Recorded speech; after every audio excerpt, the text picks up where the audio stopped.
Latest updates ఎప్పటికప్పుడు పొందడానికి big TV WhatsApp channel follow అవ్వండి. లింక్ డిస్క్రిప్షన్ లో ఉంది. మనతో పోసాని కృష్ణమురళి గారు ఉన్నారు. సార్ నమస్తే. నమస్తే అండి. ఇప్పుడు ఆంధ్రప్రదేశ్లో మీ మీద దాదాపు 10 పోలీస్ స్టేషన్లో కేసులు నమోదయ్యాయి. సిఐడి కూడా కేసు నమోదు చేసిందని తెలుస్తోంది. ఒక విధంగా ఆంధ్రప్రదేశ్ పోలీసులంతా వాళ్ళు మీకోసం గాలిస్తూ ఉన్నారు. గాలిచి ఉండరు. అంటే వాళ్ళు ఏపీసీఐడి వాళ్ళు ఒకవేళ నా మీద కేసు బుక్ చేస్తే అసలు ఏం జరిగింది, పోసాని ఏం చెప్పాడు, ఏం తిట్టాడు అని వాళ్ళు ఎంక్వైరీ చేస్తారు. ఎంక్వైరీ చేయాలి. చేస్తే ఎక్కడ వాళ్ళకి ప్రూఫ్లు ఉండవు. నాకు తెలిసి నేను ఎవరిది ఇంతవరకు నేను పుట్టిన తర్వాత రాజకీయాలు నేను అలవాటు చేసుకుంటున్న టైం నుంచి 1980 నుండి ఈ రోజు వరకు కూడా సభ్యతగానే ఉన్నా. ఇప్పుడు ఎవరైతే నన్ను కానీ నేను ప్రేమించే ఒక జాతీయ నాయకుడైనా పార్టీ నాయకుడైనా అన్నెసరీగా అకారణంగా తిడితే నేను గట్టిగా మాట్లాడతా తప్ప నేను అన్యాయంగా ఒక మంచి లీడర్ని కానీ ఇక గొప్ప మహానుభావుని కానీ తిట్టుంటే ఏమి చెప్పక్కల. అక్కడ విజయవాడ నుంచి పోలీస్ డిపార్ట్మెంట్ వాళ్ళు ఫోన్ చేసి పోస్తాని మీరు కేసు పెట్టాము, మీరు డైరెక్ట్గా వచ్చేయండి, నేనే వస్తాను సార్ అని నేనే వెళ్ళి నేను డైరెక్ట్గా వెళ్ళిపోయి వాళ్ళ దగ్గరికి వెళ్ళి సిఐడి ఆఫీసర్ చెప్పండి సార్ నేనేం తప్పు చేశాను, ఏ కేసులు పెట్టారు సార్ తెలుసుకోవాలని ఉందా నేనే చెప్పేస్తాను. అంతేగాని వాళ్ళు కేసు పెట్టారని భయపడి పారిపోయి నేనేం చాలా శోభరాజుని కాదు, ఒక మోసగాడిని కాదు. అరెస్ట్ అవ్వడానికి సిద్ధంగా ఉన్నారు. అరెస్ట్ అవ్వడానికి అంటే అరెస్టు చేస్తారు అంటే ఇక నేనేం మాట్లాడగలను. ఇప్పుడు అరెస్ట్ గారి సిద్ధమే అంటే ఇది స్వతంత్ర పోరాటం కాదు, అరాచక పోరాటం. సొంత పోరాటం అయితే సంతోషంగా వెళ్తాం. ఇప్పుడు సంతోషంగా ఎందుకు వెళ్తాం? ఏం తప్పు చేశారని. మీరు జర్నలిస్టులు చాలా ప్రపంచాన్ని చూసిన వాళ్ళు, పోసాని కృష్ణమురళిని ఎప్పటి నుంచో చూస్తున్న వాళ్ళు, నా రాజకీయ జీవితాన్ని కూడా చూస్తూ ఉన్నారు. నేను రాజకీయ నాయకుడిని కాదు, రాజకీయాలు నాకు ఇష్టం. ఎందుకు ఇష్టం అంటే రాజకీయం అంటే నథింగ్ బట్ సర్వీస్. అది సర్వీసు. ఆ సర్వీస్ గురించి ఆ సర్వీస్ ఎవరి కోసం? మా కోసం, ఓన్లీ ఫర్ పీపుల్. రాజకీయం పేరుతో మా ప్రజలకి అన్యాయం చేస్తే అడగకూడదా అండి? మీరు చెప్పు అశోక్, పెద్ద జర్నలిస్ట్, నువ్వు సీనియర్ మోస్ట్ జర్నలిస్ట్వి. ఇప్పుడు ఆంధ్రప్రదేశ్లో ప్రజల్ని ఎవ్వడు గొంతెత్తితే వాళ్ళ మీద కేసు పెట్టడం, మిడ్ నైట్ వెళ్ళి, దురదృష్టం ఏంటంటే ఆడ సొంత ఇల్లు ఉంటుంది, ఇంటి నెంబర్ ఉంటుంది, అతనికి ఐడి కార్డు ఉంటుంది. ఉన్నప్పుడు పొద్దున్నే 9ంటికో 8ంటికి వచ్చి మీ మీద కేసు ఉందండి పోలీస్ స్టేషన్కి రండి. తప్పులే. అట్లా భయపెట్టడానికి ప్రజల్ని నువ్వు ముఖ్యమంత్రి గారిని తిట్టారు, పార్టీని తిట్టారు, ప్రభుత్వాన్ని తిట్టారు, మిమ్మల్ని క్వశ్చన్ చేస్తున్నారు రాజకీయ నాయకుల్ని అని కేసు ఎలా పెడతారు సార్? ప్రజల మీద ఎందుకు పెడతారు చెప్పంటారు ప్రజలు. ఈ ప్రజలు నువ్వు నిన్నగాక మొన్న 2 సార్లు 3 సార్లు ముఖ్యమంత్రి అయ్యి ఉండొచ్చు చంద్రబాబు నాయుడు గారు, కానీ ప్రజలు ఎప్పుడైతే ప్రజాస్వామ్యం పుట్టిందో అప్పటి నుంచే ప్రజలు ఓటర్లు అయ్యారు. అంటే మీరు ప్రభుత్వాన్ని, చంద్రబాబు నాయుడిని, లోకేష్ని, పవన్ కళ్యాణ్ని ప్రశ్నిస్తే దాన్ని ఎవరు పట్టించుకోరు నిజానికి.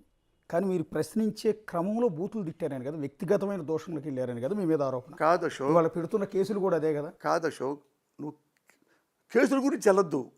అంటే రాజకీయ నాయకులు చేస్తున్న మోసం గురించి ఫస్ట్ నువ్వు తెలుసుకో. రాజకీయ నాయకులు చేస్తున్న మోసాన్ని నువ్వు తెలుసుకోగలిగితే పోసాని ఏం మాట్లాడాడో నీకు న్యాయబద్ధంగా ఉంటుంది. నేను కూడా ఒకప్పుడు నమ్మా. ఒకప్పుడు మంచి పనులు చేసినప్పుడు ఉన్నాళ్ళలో బెటర్ ఎవరు, ఇతనే బెటరు అని నేను చంద్రబాబుకు ఓటేసా, చంద్రబాబు సపోర్ట్ చేశా. మళ్ళీ తప్పులు చేస్తే విమర్శించా. అప్పుడే పొగిడినప్పుడేమో పోసాని కృష్ణమురళి చాలా మంచివాడు అయిపోయాడు, విమర్శిస్తే బూతులు తిట్టేవాడు అయిపోయాడు. అంటే ఎప్పుడు పోసాని గారికి 2 కేటగిరీలు ఉన్నాయి. ఒకటి, చంద్రబాబు గారిని మళ్ళీ 4వ సీఎంగా ప్రజలు గెలిపించి 4 నెలలు అవుతుంది. ఆల్మోస్ట్ 120 రోజులు కూడా పూర్తి కాలని నిజం చెప్పాలి అంటే. ఈ 120 రోజుల్లో మీకు ఇప్పుడు ప్రజలు ఏడుస్తున్న కష్టాలు, లేకపోతే ప్రజల కన్నీళ్ళు ఈ 120 రోజుల్లో జరిగినాయి అంటారు. గత 5 ఏళ్లలో మీ నాయకుడు జగన్మోహన్ రెడ్డి సీఎంగా ఉన్నారు. అప్పుడు మీకేం కనిపించలేదు పోసాని కృష్ణమురళి గారికి? అన్నీ అడుగుతున్నా.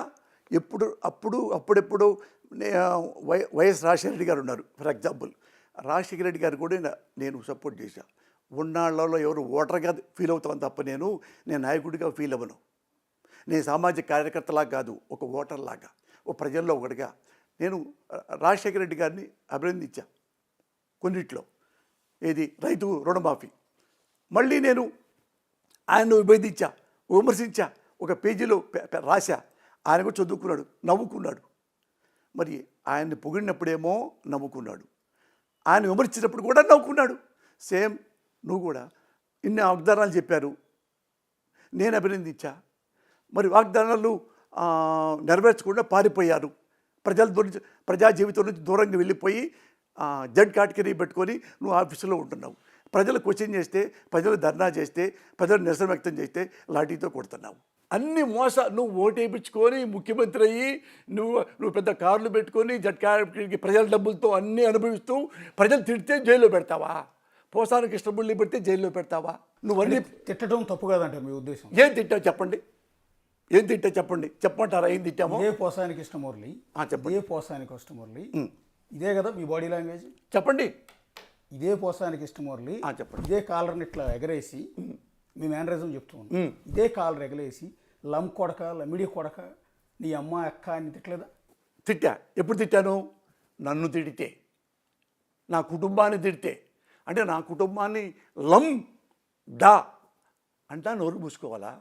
నేను మనిషిని కదా, అన్నం తింటలేదా, గౌరవంగా బతికేవాడినా, నేనేమైనా దోపిడీ చేశానా?